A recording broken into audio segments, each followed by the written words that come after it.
Good morning, everybody. Hopefully, you're having an okay Monday and that you've started to navigate this remote learning just as easy as it's supposed to be. So, the idea here is that we have two classes for each hour, twice a week, 30 minutes each. In addition to your lesson of 30 minutes, teachers can assign an activity. And we'll talk more about that as we go through today. The first thing that we need to talk about is Google Classroom. So I'm going to share my screen with you. So it's pretty simple. Here we have Google Classroom. Google Classroom is an amazing tool. It is super simple to use. Um, and we're going to go through how to do it today. So you'll see once you go to classroom.google.com that there is a plus sign in the upper right hand corner. If you're on the app, I'm not sure what it looks like, but knowing Google, I'm sure that there's also a plus sign. You click on that and you click join class. I send out the code for joining a class um, a few different times, but in case you're wondering how to join the class period 3, this is your class code, 75YJC4, and then the letter O, okay? We've got 14 out of the 16 of you in the class right now, so I don't think many of you will need it, but there it is. If anybody knows the two Wills, we're missing them. So have them get on it. I don't want them to fall behind. So once you've got into the class, you'll notice that there are a few different things here. Here we have the stream, classwork, people, and grades. Now, I'm not sure if you can see all of those on your end. Like, I don't know if you can see the people aspect of it, but I can. And then there's classwork, which we'll get there in a second. The stream is where you see everything that I've done here. So I have one saved announcement. It's supposed to go out tomorrow at 9 a.m. Let's change this. Schedule. Oh, well, we'll see. Okay, you'll see that tomorrow at 9 o'clock, and that's okay. It's just a hello and a welcome back. So what you need to focus on here is classwork. There are two sections right now. One is assignments, and the other is course materials. So for course materials, you've got everything that you need to be successful for the next 6 weeks of class. Now, if you want to read Cuckoo's Calling, it is available on Kindle. It is available on iBooks. And also, I've got a PDF available to you right here. So if you click on the Cuckoo's Calling PDF, I've got these dates here. Okay, these dates are for your class. So CC1 is the first section of the text. So you click on that PDF. It opens up, takes you to the cover of the novel, and then it takes you right to the prologue. Okay. There are 75 pages in this section by Sunday night, which is just a little bit over 10 pages a day. So make sure you're planning accordingly. All right. If we go back, let's go back. There we go. To the course materials, you'll notice that there is an audiobook. So if you click on this, there are 3 sections of the audiobook on YouTube. The reason I put it up here is because it's the official audiobook. It's not just some person reading it. It's a really good audiobook. However, I suggest that you do follow along in the PDF as you listen, if you're going to listen. And that'll help you later on when you're trying to write using textual evidence. The 3 sections do not match up with our pages. So you got to make sure that you're following along and knowing where we are in the book. Okay, so Cuckoo's Calling Part 1, there it is. Enjoy it. Okay, otherwise, read it yourself. So let's talk about how to submit something or how to submit something. So for the reading reflection, which is going to be due Sunday night, which somebody's already turned in, interestingly enough. you click on reading reflection, and it takes you to this descriptor. It says, after reading section 1 of the text, choose one of the questions on the attached document to answer. Be sure to use Google Drive to answer the questions. So let's talk about how to do that. So I added this UC1 PDF here, and then I also included this reading reflection document. So you click on that, and it takes you on a computer. It takes you right to Google Drive. If you're not signed into Google, it'll ask you to sign in, and it creates a copy for yourself. Okay, that copy lets you edit it right away. If you're working on the Google Drive app, when you click on the reading reflection, it'll take you to just an image of it. And that's great, and it lets you read it and everything. But what you're going to want to do is in the upper right-hand corner, there's a box with an arrow pointing diagonally up and to the right. When you click that, it'll take you to the Google Docs app where you'll be able to edit your response. Without getting too much into this assignment right now, you're going to choose one of these to respond to. You start typing below the line, and then there you go. Okay? Just choosing one. Think about these reading reflections like a journal. Okay, they're still 8 to 10 sentences long, but it shouldn't take you more than 10, 15 minutes tops to write about. It's just your reflection on the text. You can use textual evidence if you want, but you don't need to. We are going to do some analytical writing later on, and you will be needing to use textual evidence then, but these reading reflections, you don't need to. There will be 5 of these total, for a total of 100 points over the next 6 weeks. Okay, so classwork, assignments, course materials, simple stuff, right? Let's see, you turn this in. Michael turned it in. Okay, so 13 people have been assigned it. Okay, so once you open it, it opens that document for you. Okay, simple stuff. On my end, I am able to open this up, make comments, and issue a grade. Okay, so as far as Google Classroom is concerned, that's just about everything that we have to talk about there. So let's refocus our attention and just talk about the book. Okay, so The Cuckoo's Calling is a great text. It's by Robert Galbraith, which is actually a pen name for J.K. Rowling. Now, J.K. Rowling wrote the Harry Potter series, but this is absolutely not a children's book. And you'll definitely see that pretty soon after starting to read it yourself. It has to do with the murder of a starlet called Lula Landry. Lula is a supermodel, and she falls to her death through a balcony one day, and her family, one person in her family, is convinced that it wasn't a suicide and that it was actually a murder. So he goes to this private detective named Cormoran Strike to help figure out who actually killed Lula. There is a secretary in Cormoran Strike's office named Robin, and she is a great character. She's actually, I like her a little bit more than Cormoran. And she's always wanted to do something like this, and so she's excited about it as well. So to really start us off, I wanted to talk about the 10 elements of a mystery series. And this document is here under materials for you to peruse. It is quizzable information. So I would make sure that you are absorbing what we're about to say, okay? So masterclass.com, in case you're not familiar, is they sell classes that are taught by people that are really, really masters of their craft. So there are people that talk about mystery writing, or people that talk about storytelling, or people that talk about how to negotiate. It's a pretty cool website. But they have a lot on there about mysteries. And so all the people who have done master classes on mystery writing have compiled this document. So let's talk about it now.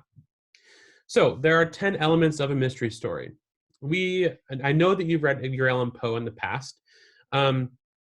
he was a master of mystery writing, and he wrote in 1841 The Murders in the Rue Morgue. And I wouldn't say that's the first mystery story, but it's credited with being one of the first. So we had Edgar Allan Poe before we had Arthur Conan Doyle, who wrote Sherlock Holmes.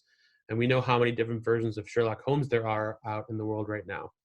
But it definitely started in the late 1800s, middle to late 1800s with the genre. And they all have similar elements. But before we get into those elements, I just wanted to say that all stories have mystery elements in them. Think about any book that you've read.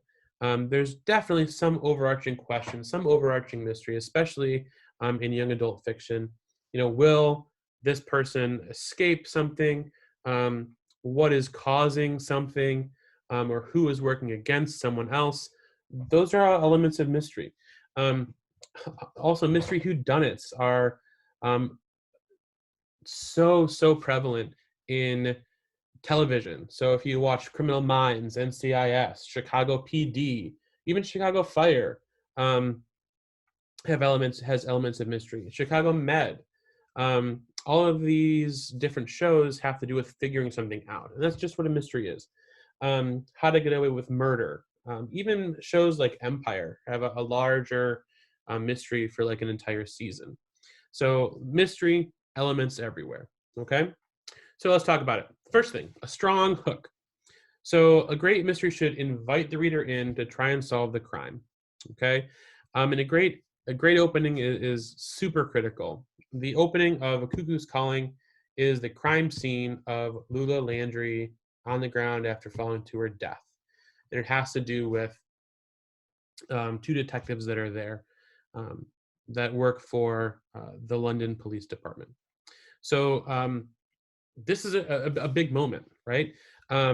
Normally, we have a decision for readers to continue or not to continue based on this information. And what they're doing in this first chapter is initiating the mystery and aligning the reader with a central character on the crime-solving adventure.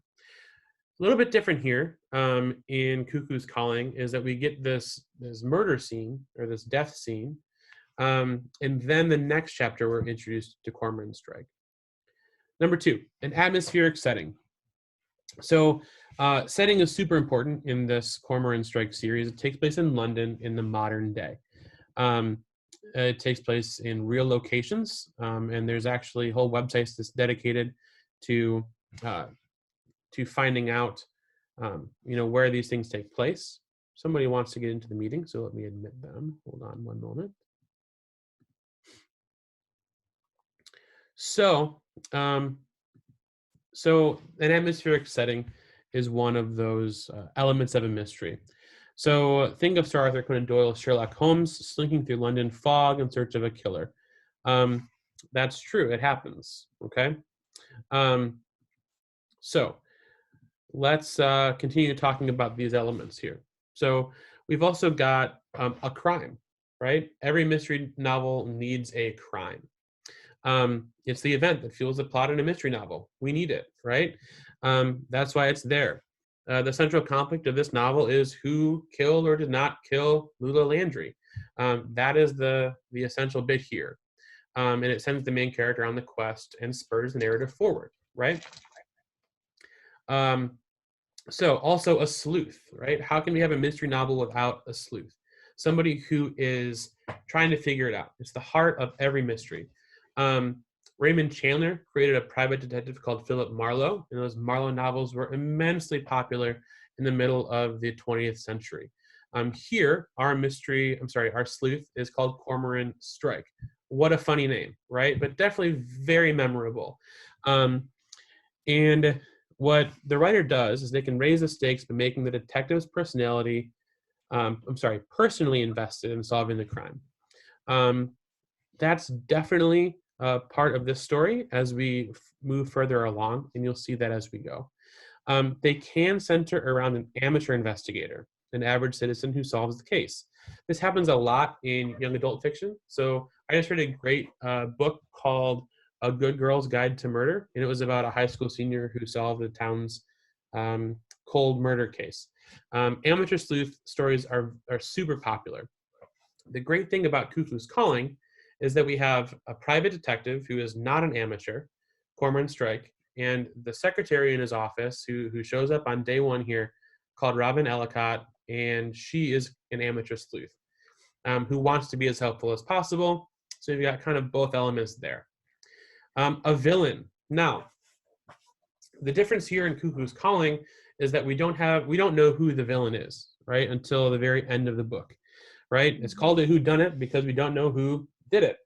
The story follows their movements, which propel the story forward. That's true. There are some moments that we know that there is somebody working behind the scenes, but we don't know who it is. Yeah, it's a good reveal at the end. So number 6 is narrative momentum, which is a very fancy phrase. So narrative momentum keeps the plot in constant motion thanks to a cat and mouse narrative thread. So the cat, right, the sleuth, the mouse, the villain, right? We know that cats chase mice, right? This is easy for us to know and understand. The pacing does quicken the closer the plot moves towards the climax and closer the main character gets to solving the crime. And this happens at several stages in the story. You get close, and then something happens and they're not able to continue, or they just miss somebody. Think about anything happens before a commercial break in one of these mystery shows. They get close, and then boom, they're just shy of figuring out who it was.